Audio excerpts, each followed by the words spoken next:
professor, I will test you in the worst way. Don't bring a scantron, it's pop quizzes all day. Cause of our chemistry, we do biology. What's happening, fam? L.A.R. movement still moving. Subscribe or die trying. You see the thumbnail. This is for the fellas, man. Discipline versus mediocrity. I think it looks like at this particular juncture in life, discipline pays just as much as mediocrity. So the only difference is, which would you rather be? Because I think when people look at life, life, manhood, they go, you know what?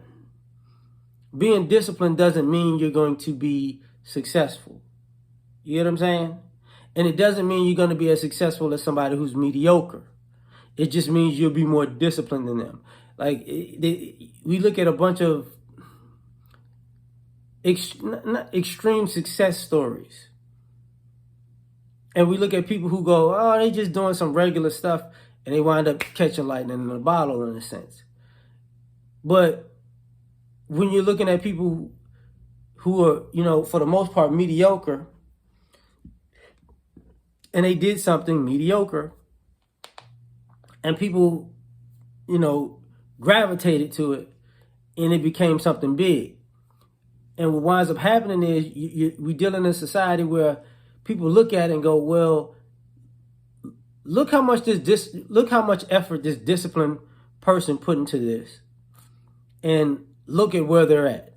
Now look at how much this mediocre person put into this, and look at where they're at. I'm gonna work smarter, not harder. Now, the truth of the matter is, a disciplined person will get further in life than a mediocre person. That's the truth. But the issue along that is people will feel like the mediocre person can have a better quality of life because they can have more rest and relaxation. And that becomes an issue. That becomes a problem because it discourages the disciplined. You don't see disciplined people vacationing or let's just say living their best life. They're always on the grind.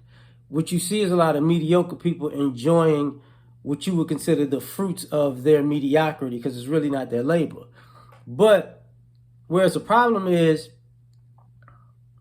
a person who's mediocre is making it look good on the front end, while a person who's disciplined is preparing to live good on the back end.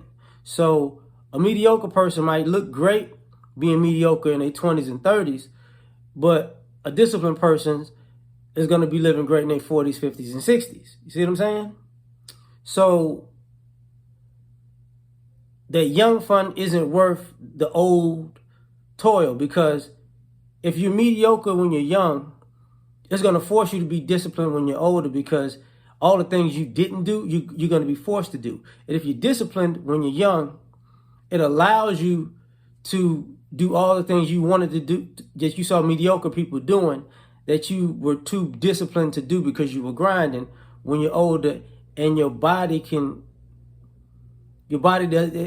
doesn't have to, can rest, and you can relax more, and you can enjoy the fruits of all of your labor.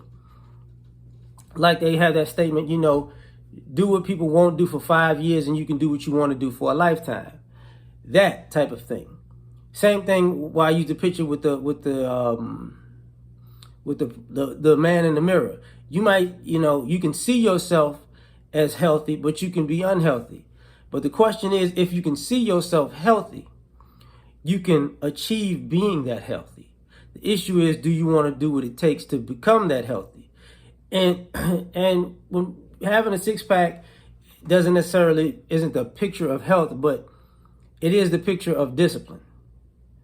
You're going to constantly eat right. You're going to constantly work out.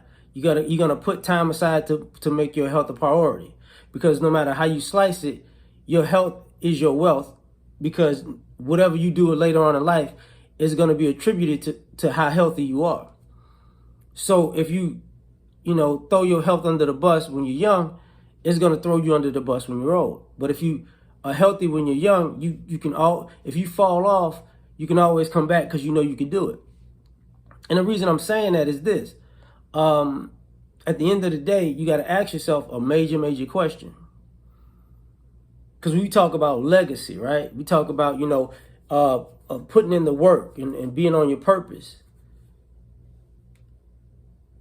Can a mediocre person have a legacy? Can a mediocre person have a purpose, or is your legacy mediocre and your purpose mediocre? What is the difference between a disciplined person's purpose and legacy? It's structured. It's gonna go a certain way. They know what's coming. You don't have to wish on a star. Shout out to the comedian Ali Sadiq. He said something in the special, The Domino Effect, that his father told him, even though, he has things with his father, he makes jokes that are funny about it. He said, you don't hope, you hustle.